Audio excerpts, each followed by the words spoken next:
Welcome to Hillsborough, one of Northern Ireland's loveliest villages, located just a stone's throw away from the cities of Belfast and Lisburn in gorgeous County Down.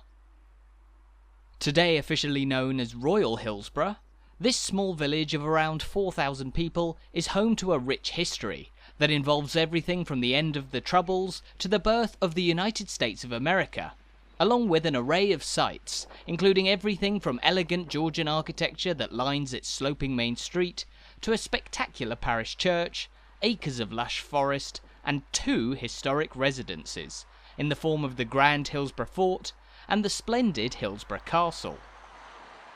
We'll visit Hillsborough Fort at the end of our walk after we've made our way around the heart of this wonderful village on this calm summer's morning, where we'll also take an in-depth look at the rest of those fascinating sights as we delve into Hillsborough's riveting history. However, we begin just off the top of Main Street, on the square, where there stands a fetching row of Georgian-era houses, and none other than Hillsborough Castle, the village's most famous landmark, and today the official residence of the British royal family in Northern Ireland. Admittedly more of a grand manor house or even palace than a castle, Hillsborough Castle in front of us here was completed back in the late 18th century and was designed to serve as the residence for the Marquesses of Downshire, the descendants of the 18th century politician Wills Hill, also known as the Earl of Hillsborough. Now Hillsborough Castle here was owned by the Marquesses of Downshire until 1922, when the family sold it to the British government, who converted it into what was known as Government House, the seat of the governors of Northern Ireland, the official representatives of the monarchy in the newly created Northern Ireland. Hillsborough Castle existed as Government House for 51 years until 1973, after direct rule from London was introduced in Northern Ireland, and the position of governor was abolished. And today, this building has now become more open to a variety of visitors from all over the world. You can visit Hillsborough Castle and its splendid gardens for yourself on many days throughout the year, while the building is also often used both as the residence for members of the royal family when in Northern Ireland and the Secretary of State for Northern Ireland, as well as a site for hosting major international visitors. US President George W. Bush having visited alongside the Irish Taoiseach Bertie Ahern in 2003, in one of Hillsborough Castle's most notable appearances on the world stage. Even more significantly, however, Hillsborough Castle was the site of the signing of the Anglo-Irish Agreement in 1985, in one of the first key pushes to bringing an end to the Troubles, and a number of meetings were held inside the residence over the following years that helped lay the groundwork for the Good Friday Agreement of 1998. Situated at the top of the village's main street, Hillsborough Castle occupies a commanding position in the modern village, and is by far the biggest draw for visitors to Hillsborough today. However, there's even more to this village than the famous royal residence, with yet more spectacular architecture to be found in the form of the many Georgian buildings around Main Street, which lies on the historic main route between Lisburn and the town of Dromore. As we mentioned, Hillsborough lies just a few miles south of the modern city of Lisburn, and just 12 miles away from Belfast. The village is positioned just on the edge of Northern Ireland's most densely populated region, making it an ideal place to live for people who commute to work in the big cities, but also an ideal day trip destination for those who live in the likes of Belfast and Lisburn. If you do visit Hillsborough on a day trip, chances are that you'll be stepping inside this imposing building in front of us, the village's tourist information office, housed inside what was once Hillsborough's Market House turned courthouse. We'll get a better view of the old courthouse, one of Ireland's finest Georgian-era buildings, from across the road, where we can see a large and intriguing gateway that leads away from Main Street to the outskirts of the modern village. Also built in the late 18th century along with much of the village as we see it today, this gateway leads from the Main Street onto the Dark Walk, a peaceful tree-covered pathway that was built to link the Georgian-era development of the square and Hillsborough Castle with the older Hillsborough Fort, which was built in the mid-17th century on the orders of Colonel Arthur Hill, who was present in the name of King Charles II as the monarchy sought to reaffirm its power and presence in Ireland at the time. Now while the fort, which we'll see up close later on, was built with funding from the crown, it served above all as a show of power for the Hill family, which would remain the most influential family in Hillsborough for the next 2.5 centuries. One of Colonel Arthur Hill's descendants being Wills Hill, who was instrumental in the Georgian era development of Hillsborough. As we spoke about earlier, the construction of Hillsborough Castle was initiated by Wills Hill, while he also sponsored the building of the Market House, which became the courthouse in 1810, as well as the Dark Walk, the Square, and many of the Georgian buildings we can see here on Main Street, which includes the Plough Inn in White here, established all the way back in 1758 as a coaching inn, and has remained in business on this major route ever since. Given all that, Hillsborough is a village that is very much a product of the Georgian era, and of the Hill family in particular, who made such a mark on the area that their name too was immortalised in the name of the village itself, Hillsborough being christened as such around the time of the construction of Hillsborough Fort by Colonel Arthur Hill. But what was this area like before it became known as Hillsborough?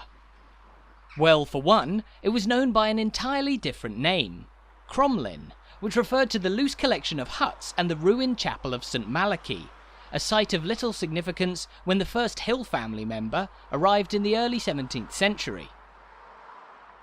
As we can see from the mile marker on the main street, however, Hillsborough, then Cromlin, has for a long time stood on the route between Lisburn and Dromore, which became ever more significant in the aftermath of the plantation of Ulster and the development of Belfast as an industrial centre in Ireland that dealt heavily with Dublin, accordingly about 70 miles away from here.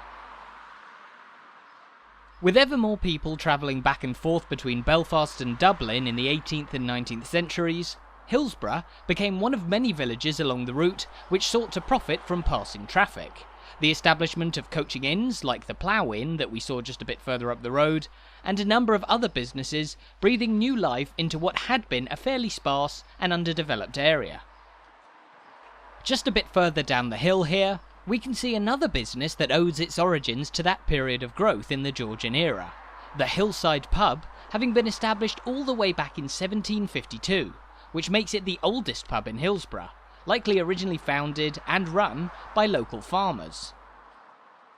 Now the Hillside, like the rest of Hillsborough's historic pubs, served both locals and travellers passing by, but the village gained more notoriety in the field of hostelry in the early 19th century, when the Hillsborough Distillery was opened in 1826, which produced whiskey beside a small river that came to be known as the Whiskey River, and which was likely situated in the same position as the natural feature that gave the original settlement of Cromlin its name. Cromlin was derived from the Gaelic meaning crooked glen, through which the Whiskey River eventually flowed, the first of what has come to be a series of names to refer to this vibrant little village. As we mentioned, what was once Cromlin became Hillsborough around 1661, and this village was known as Hillsborough for 360 years from then until very recently in 2021, when it became the very first place in Northern Ireland to be granted royal status, Hillsborough's connections with the royal family through Hillsborough Castle, leading the village to be officially rechristened Royal Hillsborough just last year. Now here at the bottom of the hill, we found a statue depicting another prominent figure in Hillsborough's history, the Fourth Marquess of Downshire, Arthur Hill.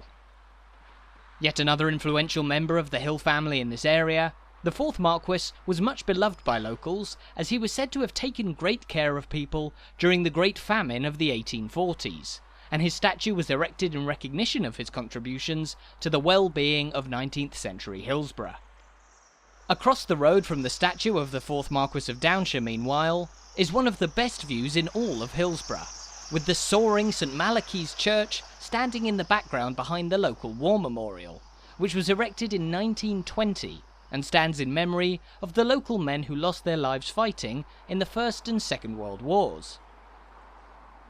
A striking Celtic cross, the monument is a prominent welcome to Hillsborough for visitors from the direction of Belfast, with buses from the big city stopping right here to allow day trippers to explore this wonderful village.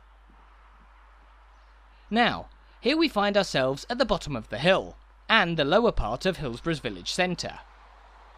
As a fairly sizable settlement of around 4,000 people, the streets of Hillsborough today do extend further away from Main Street, which we've walked along so far. But it's always worth taking a stroll away from the main roads, and so that's exactly what we'll do now, as we make our way into the churchyard of the gorgeous St Malachy's. From here, we'll make our way through the leafy pathways that surround Main Street on our way to Hillsborough Fort, which we'll reach at the end of our walk in about 8 minutes' time. But let's now turn our attention to the stunning church building that we can see up ahead. Situated at the head of these utterly pristine gardens, this is the modern St Malachy's Church, the Church of Ireland parish church of Hillsborough, which has stood in its current form since 1772, although its history is much, much longer. There has been a chapel of some form in the Hillsborough area for the best part of 1400 years since the 7th century AD, that being the ramshackle chapel around which a loose grouping of houses emerged in the settlement of Cromlin.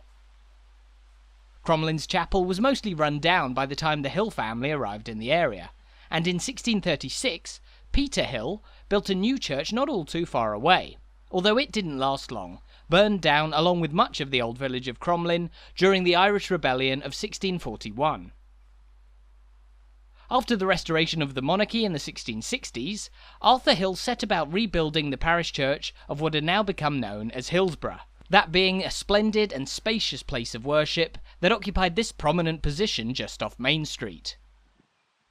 Traces of that church of the 1660s can be seen in the building that we can see in front of us today, although the modern church dates mostly from 1772, when it was heavily expanded during Wills Hill's extensive development of the Georgian village into the form that it has today. Now, for a village of around 4,000 people, St Malachy's is a rather large parish church surrounded by some really rather spectacular gardens, but there is said to have been a reason for this. Accordingly, Wills Hill redeveloped the church on a grand and especially splendid scale in the hope that it would become the cathedral for the Church of Ireland diocese of Down and Connaught, and another significant landmark to help Hillsborough's rapidly rising star in the Georgian era. Ultimately, this didn't come to pass, the cathedrals of the modern diocese located at Downpatrick and nearby Dromore, but the ambition does go to show just how dramatic and significant the development of Hillsborough at the time was. Located just a stone's throw away from the main road and surrounded by beautiful nature on all sides, the churchyard of St Malachy's is a real oasis that stands as one of the loveliest spots in the already wonderful village of Hillsborough, the church's interior equally as impressive and beautiful as its soaring exterior.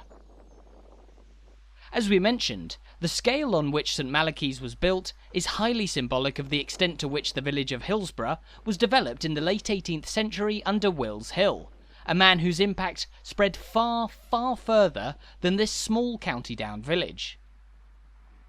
In fact, Hillsborough, and Wills Hill in particular, are said to have had a surprisingly important role in the birth of the United States of America, the nation that was soon to be born when this village was visited by a man by the name of Benjamin Franklin.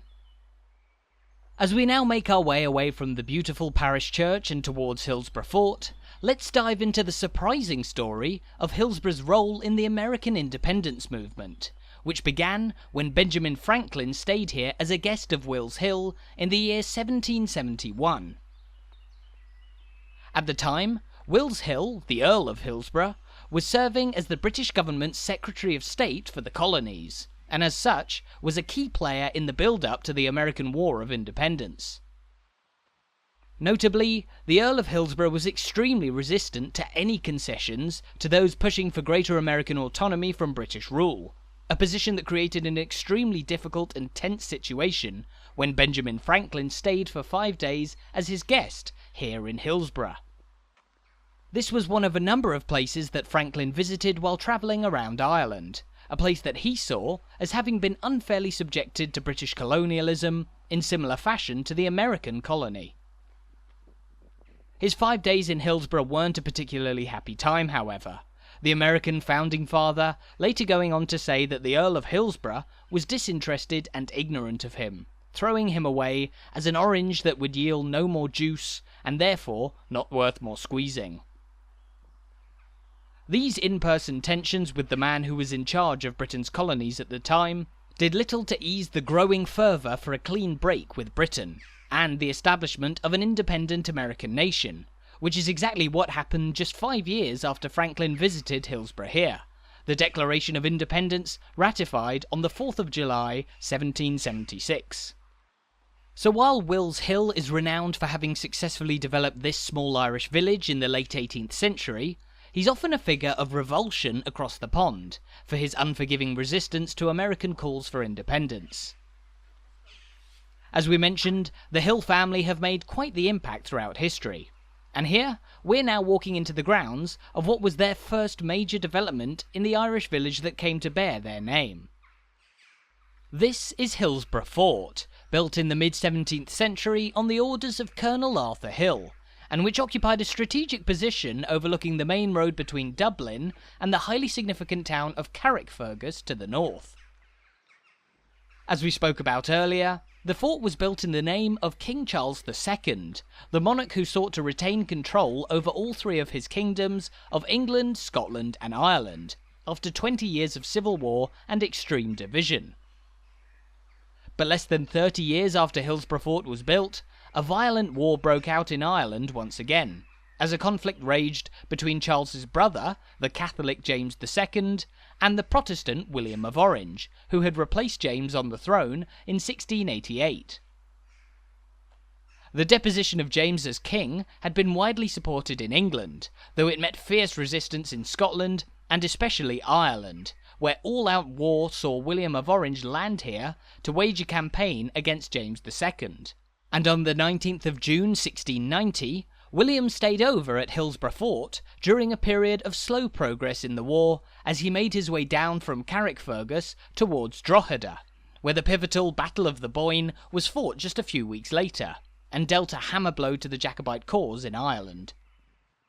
However, the Williamite War in Ireland would end up being the last time that Hillsborough Fort would be called into action, as a period of relative peace under the new British Crown unfolded in Ireland, reducing the significance of this impressive fort and causing it to fall into disrepair. In the late 18th century, however, Will's Hill renovated the decaying fort along with the rest of his development of Hillsborough, and the fort today stands as yet another hugely impressive landmark of this fascinating village, home to so much history and so many enthralling places to explore. From the elegant residence of Hillsborough Castle to the spectacular sloping Main Street, the gorgeous gardens of St Malachy's Church, and everything in between, Hillsborough is a small village with so much to offer. Sadly, however, we've now come to the end of our walk around this wonderful village. Thank you so much for watching this video. I really hope you enjoyed it, and I hope you're looking forward to visiting Royal Hillsborough for yourself sometime soon.